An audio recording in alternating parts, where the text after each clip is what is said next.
Introductory micro economics आपने MJ 1 में पढ़ा है ना, एमजे 2 में इंट्रोडक्टरी माइक्रो इकोनॉमिक्स आप पढ़िएगा, ठीक है। तो देखोगे सबसे पहले तो अगली क्लास में हमने डिस्कशन किया था ना कि हु वाज दैट इकोनॉमिस्ट, है ना, जिन्होंने अर्थशास्त्र को दो भागों में बांटा है। तो बताए वैगनर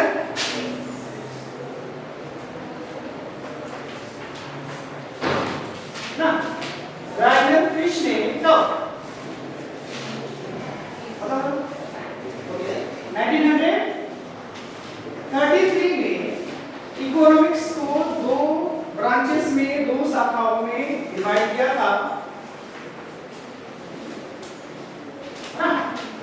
दो शाखाओं में डिवाइड किया था। सबसे पहला माइक्रो इकोनॉमिक्स,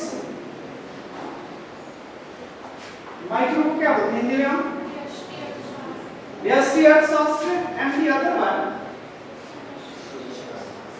माइक्रो इकोनॉमिक्स, है ना, इसे हम व्यष्टि अर्थशास्त्र ना, इसको हम समष्टि अर्थशास्त्र का नाम से जानेंगे। देखिएगा 1933 में वैगनर फिश कहाँ के थे ये बताए,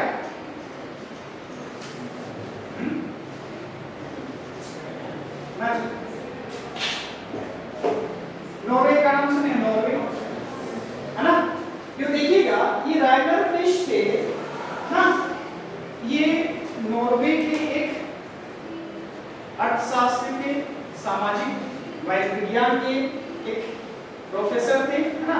उन्होंने ओस्लो, है ना, ओस्लो विश्वविद्यालय में उन्होंने पढ़ाई शुरू की, है ना।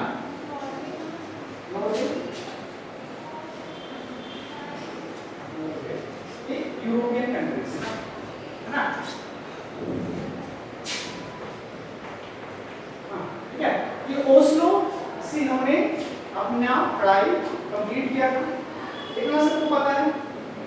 और देखिएगा कि जो माइक्रो एंड माइक्रो इकोनॉमिक्स है, व्यष्टि और समष्टि अर्थशास्त्र है, ये जो माइक्रो एंड माइक्रो दो शब्द है ना, ये शब्दों को हम कौन सा वर्ड से डिराइव किए, माइक्रो एंड माइक्रो, है ना, समष्टि और व्यष्टि दोनों ही शब्दों को हम कहां से, ग्रीक वर्ड से, ना, ग्रीक वर्ड से लिया गया है ना।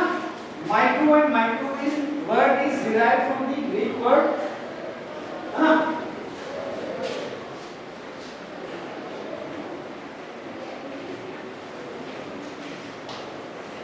माक्रोस एंड माइक्रोस, है ना, दो अलग अलग। देखिएगा इसको इसके साथ रिलेट करेगा, है ना, दिस इज रिलेटेड, है ना, micros that is micros and micros that is macros, है ना। देखोगे इसका अर्थ तो कुछ होता है, सबको पता है, माइक्रोस्कोप सुने होना, माइक्रोस्कोप सुने होना, सूक्ष्मदर्शी, ये इससे संबंधित है क्या, ऊपर वाला से, नीचे वाला से, माइक्रोस्कोपी, किसी का सूक्ष्म विश्लेषण करना। देखिएगा माक्रोस का अर्थ क्या होता है, इसका व्हाट डज इट मीन, ये होता है लार्ज, बड़ा, और इसका स्मॉल, है ना, तो सबको हमें पता क्लियर है। तो एमजे 2 में इंट्रोडक्टरी माइक्रो इकोनॉमिक्स में जब हम स्टडी करेंगे तो हम जितना भी इकोनॉमिक विश्लेषण करेंगे, आर्थिक विश्लेषण किया जाएगा, इकोनॉमिक स्टडी किया जाएगा, that will be related with, है ना, लार्ज, बड़ा, एग्रीगेट, एग्रीगेट का नाम सुना ना, एग्रीगेट समग्र, ना,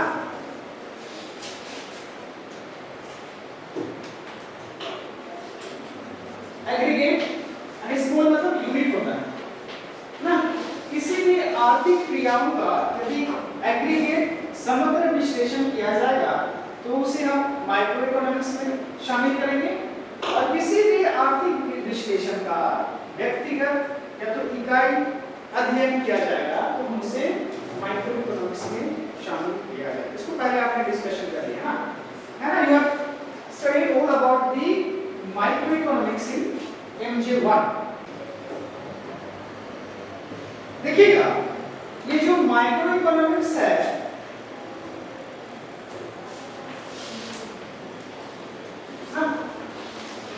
समष्टि अर्थशास्त्र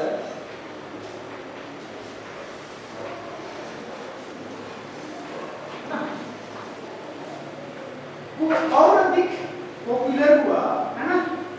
माइक्रो इकोनॉमिक्स है ना वेयर पॉपुलराइज्ड आफ्टर द 1936 1936 के बारे में 1936 में जॉन मेराल्ड केन्स जेएम केन्स जो नाम बोलते हैं ना 1936 में जेएम केन्स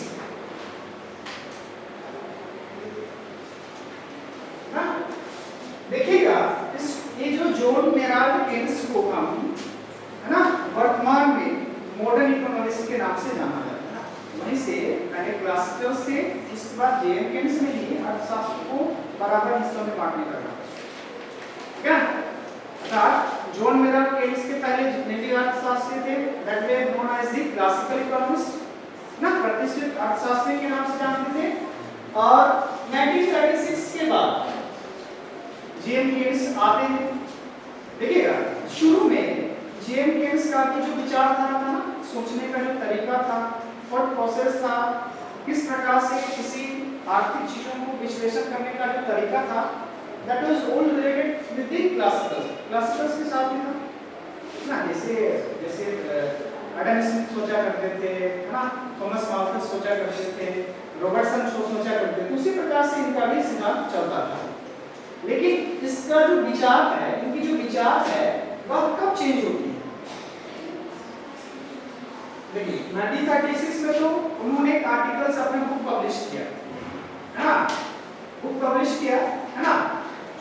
उससे पहले 1930 का 1930 का 1930 वाला सैटरडे में इतने कोई मूवी देखने के आप लोग आप लोग नहीं जाना तो आप लोग मंडे से क्लासेस शुरू है ना। वैश्विक मंदी हुआ था 1930s में ग्रेट डिप्रेशन हुआ था। उसी से जो जेएम केन्स को नया सोच डेवलप करने के लिए मजबूर कर है ना। देखिएगा आपने क्लासिकल इकोनॉमिस्ट जो प्रतिष्ठित अर्थशास्त्रियों का अजम्पशंस मान्यता पढ़े ना कि पूर्ण रोजगार होगा है ना फुल एम्प्लॉयमेंट होगा है ना उसके बाद परफेक्ट कंपटीशन होगा किसी भी प्रकार के परिवहन लागत नहीं लगेंगे है ना नो ट्रांसपोर्टेशन कॉस्ट सरकार का किसी भी प्रकार का हस्तक्षेप नहीं होगा लाइसेंस पे वाला सुना है ना सुने होंगे फ्री होगा ना फ्री मूवमेंट का मतलब सरकार है अपना स्वतंत्र रूप से काम करे सरकार किसी भी प्रकार से हस्तक्षेप नहीं होगा। ये हम क्लासिकल्स का मान्यता था। लेकिन देखा जाएगा 1930 में क्या एक घटना घटती है कि अर्थशास्त्रियों में जो प्राचीन अर्थशास्त्री थे Adam Smith father of economics है ना तथा बहुत सारे अर्थशास्त्री थे उनके द्वारा एक अजम्पशंस हमारा आर्थिक विश्लेषण है बिना मान्यता के सक्सेसफुल नहीं होगा ना जी। हर एक सिद्धांत में मान्यता रखते हैं ना जी अजम्पशंस है ना। तो उस अजम्पशंस में माना गया था कि पूरी इकोनॉमी में क्या होगा पूर्ण रोजगार होगा फुल एम्प्लॉयमेंट होगा है ना जी। 1930s में आर्थिक मंदी आती है ग्रेट डिप्रेशन आता है तो उसमें जो पूर्ण रोजगार की स्थिति होती है फुल एम्प्लॉयमेंट मतलब समझ सकते हैं मतलब आप सब जितने भी हो सबको रोजगार होना चाहिए है ना जी। साथ ही साथ जितना भूमि है हमारे पास वो भी कैप्चर सबको यूटिलाइज होना चाहिए हमारे पास जितने संसाधन है सबका यूज करना ऐसी स्थिति होनी चाहिए और सबको है ना सबको रोजगार में नियोजित होनी चाहिए। तो 1930 में क्या होता है कि 1930s में क्या होता है कि ये जो ग्रेट डिप्रेशन है उसमें जो फुल एम्प्लॉयमेंट का अजम्पशंस था जो प्रतिष्ठित अर्थशास्त्रियों के द्वारा दिया गया था कि सबों को रोजगार मिलना चाहिए। लेकिन 1930 के दशक में मंदी में क्या होता है मंथली में क्या होता है? कोई एक बताएगा मंथली कैसी स्थिति होती है? उसमें वस्तु तथा सेवाओं का डिमांड होता है क्या? मांग होता है। देखोगे बूम्स सुनो ना, बूम्स तेजी एंड डिप्रेशन। तो डिप्रेशन में बूम्स में क्या होता है? सब चीज का मांग बढ़ने लगता है ना जी, डिमांड बढ़ने लगता है। लेकिन 1930 में क्या हुआ था कि सबको रोजगार मिल रहा है ना, फुल एम्प्लॉयमेंट का एजम्पशंस है। लेकिन आर्थिक मंदी के साथ 1930 में क्या होता है, 1930s में पूरे ग्लोबली क्या सिचुएशन अराइज होता है पता है? कि डिप्रेशन में क्या होता है कि जो मांग है वह घटने लगती है ना, लोगों के पास खरीदने के लिए पैसे नहीं होते, वस्तु तो बाजार में उपलब्ध है लेकिन उसको खरीदने के लिए लोगों के पास शक्ति ही नहीं है, क्रय शक्ति ही नहीं है। तो उसी समय जॉन मेरल केस के दिमाग में ये स्ट्राइक करता है ना, दिमाग में खटकता है ना जी, ये सब बोला जाता है कि सब फुल एम्प्लॉयमेंट की स्थिति है, फिर भी अर्थव्यवस्था में मांग क्यों नहीं? तो उसी के समय से जो क्लासिकल्स का जो प्रतिष्ठित जो प्राचीन अर्थशास्त्री था उनकी मान्यताओं को एक मान्यता को उसे लेकर के क्या करता है, क्लासिकल्स को क्रिटिसाइज करता है, उसकी आलोचना करता है ना जी। क्या कहता है कि कभी भी अर्थव्यवस्था में पूर्ण रोजगार की स्थिति नहीं रहेगी, है ना जी, कभी भी अर्थव्यवस्था में पूर्ण रोजगार की स्थिति नहीं रहेगी और अर्थव्यवस्था में हमेशा हमेशा अल्प रोजगार की स्थिति होगी, है ना जी। पूर्ण रोजगार होता तो जितना वस्तु बनाया जा रहा है उसका पूरा पूरा मांग हो जाता, लेकिन 1920 में तो यार घटना है ना सबको अचंभित कर देती है, समझ में आ रहा है? 1930 के बाद में 1936 में जॉन मेरल केस का एक आर्टिकल और एक बुक पब्लिश होता है ना। उस बुक का नाम क्या है? जनरल थ्योरी ऑफ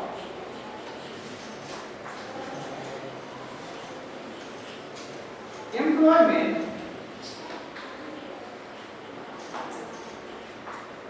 इंटरेस्ट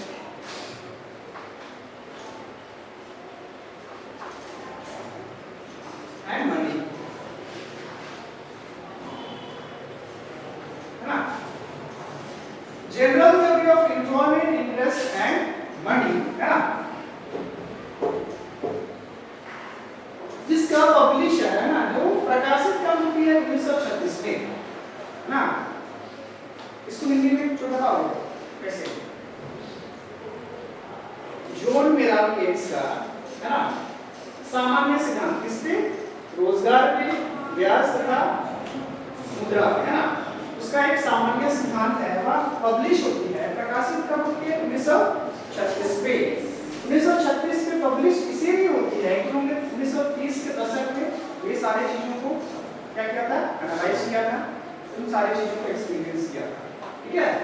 1930 के इंपैक्ट्स को उन्होंने इस आर्टिकल्स में, इस बुक में वे लिखते हैं और कहा जाता है कि 1930 के बाद 1936 के बाद ही ये जो माइक्रो का कंसेप्ट है उस वक्त और अधिक चर्चित हो जाता है और अधिक पॉपुलराइज हो जाता है, क्योंकि केन्स आते और केन्स इसको मानने वाले थे कि माइक्रो इकोनॉमिक्स के फादर भी बोलेंगे इसको ना, क्योंकि यहीं से शुरू हो रहा है ना जी। ये जो माइक्रो का समष्टि अर्थशास्त्र का कंसेप्ट है केन्स का को भी कहा जाता है ना। अब आते हैं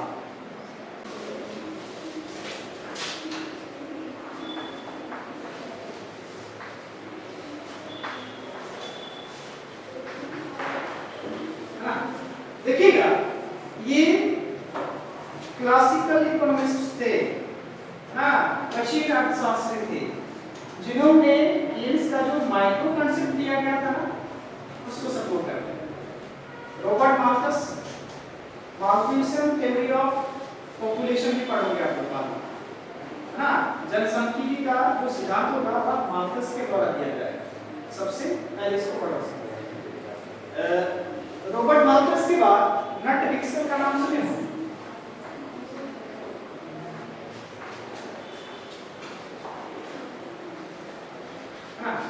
नट विक्सल दूसरे अर्थशास्त्री थे जिन्होंने समष्टि अर्थशास्त्र के विचारों को सपोर्ट किया,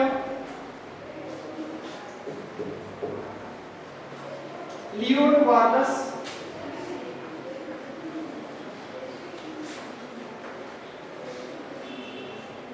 हिंदी में लिख लोगे ना, रॉबर्ट लिखने पे आता है, मार्कस स्पिरिट में आएगा, नट विक्सन, लियो टॉर्वाल्ड्स, है ना, लियो टॉर्वाल्ड्स भी जेएम जॉन मेरल केन्स को सपोर्ट करते हैं।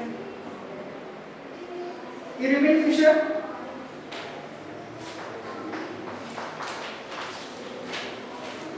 IRVING फिशर, ना, Irving Fisher, IRVING, Irving Fisher के नाम से ना, इसका जो सिद्धांत है, मनी का सिद्धांत दिया है ना, उसको हम पढ़ेंगे, क्वांटिटी थ्योरी ऑफ मनी पढ़ेंगे, है ना। अतः जॉन मेरल के साथ साथ ये सारे अर्थशास्त्रियों ने जो समष्टि अर्थशास्त्र को सपोर्ट किया, उसके बाद में समष्टि आर्थिक विश्लेषण है वह और अधिक चर्चित होती है। ठीक है, किसी को डाउट यहाँ तक क्लियर है? अगर ये सारे अर्थशास्त्री हैं, है ना, ये सारे अर्थशास्त्री हैं, तो विशेष और सारे अर्थशास्त्री होंगे। इन सारे अर्थशास्त्रियों के द्वारा जो समष्टि आर्थिक विश्लेषण के विकास में योगदान दिया है, क्या बोलेंगे?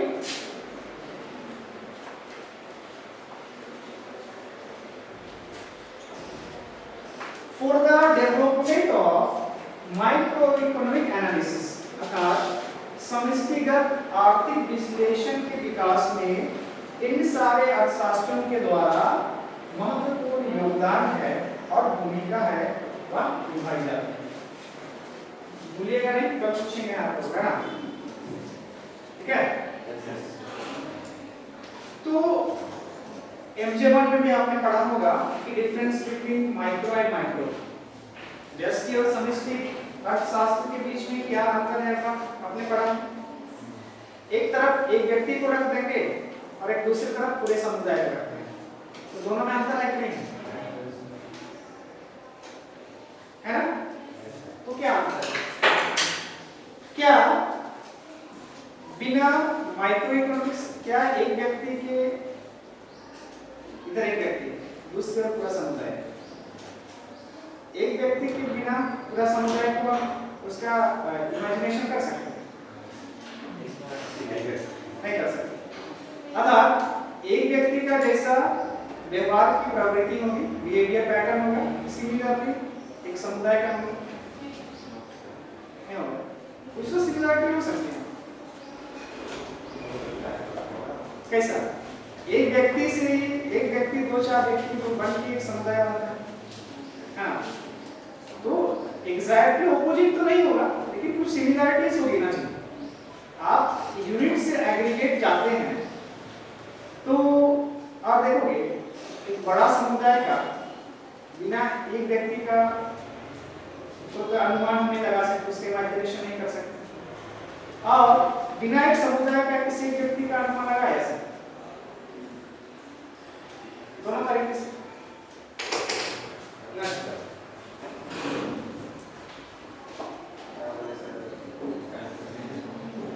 देखिएगा, दो पक्ष है ना जी, एक तरफ सिंगल चौक है, इधर बहुत सारा बंडल ऑफ चौक्स है।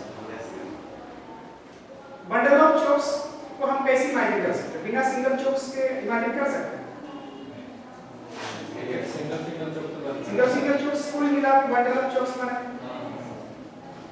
तो सिंगल चौक्स को इमेजिन कर सकते हैं बिना बंडल ऑफ चौक्स से? कर सकते हैं, क्या बोलते कर सकते हैं?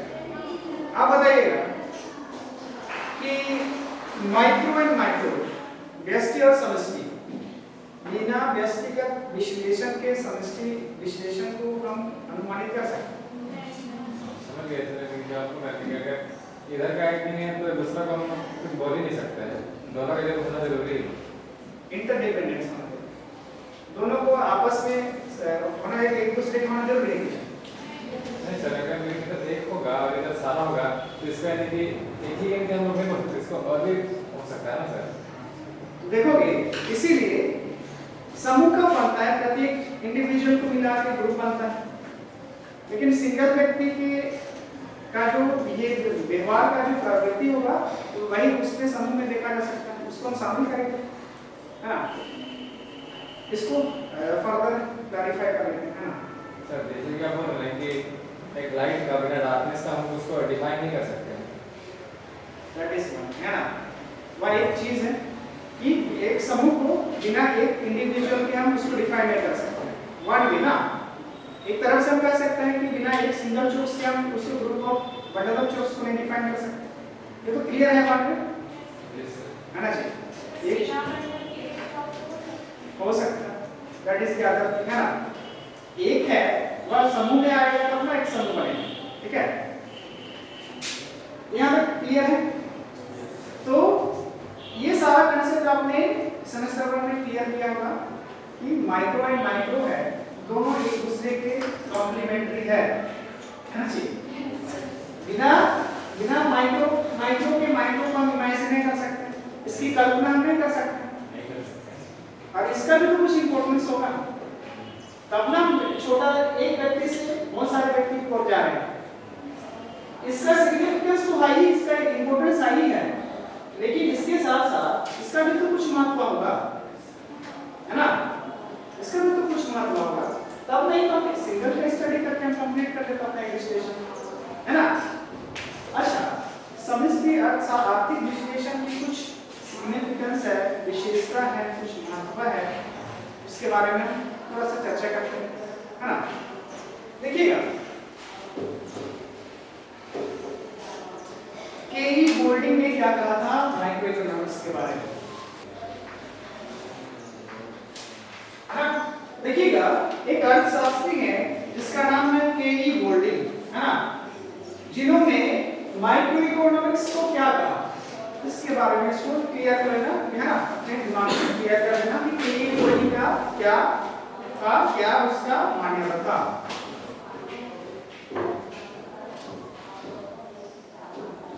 उन्होंने क्या कहा कि modern development in micro economics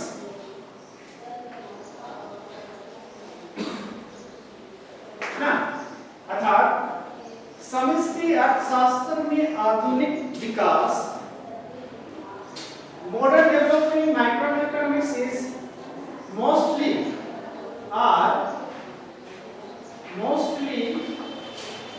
associated, है ना, with Keynes, है ना?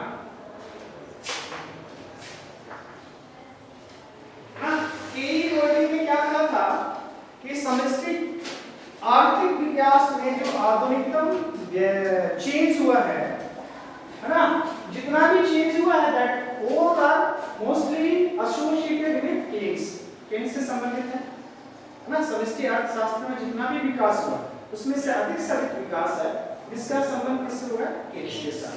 तो आप कह सकते हैं कि जो माइक्रो इकोनॉमिक्स का इवोल्यूशन हुआ और उसका जो उत्पत्ति हुआ वो केन्स के साथ हुआ, है ना? तो केन्स ने समष्टि अर्थशास्त्र को इतनी महत्व तवज्जो क्यों दिया, इसके बारे में कुछ तो उसका इंपॉर्टेंस होगा, उसका सिग्निफिकेंस होगा, उसके बारे में हम स्टडी करते हैं, उसके बाद हम उसके स्कोप को पढ़ेंगे।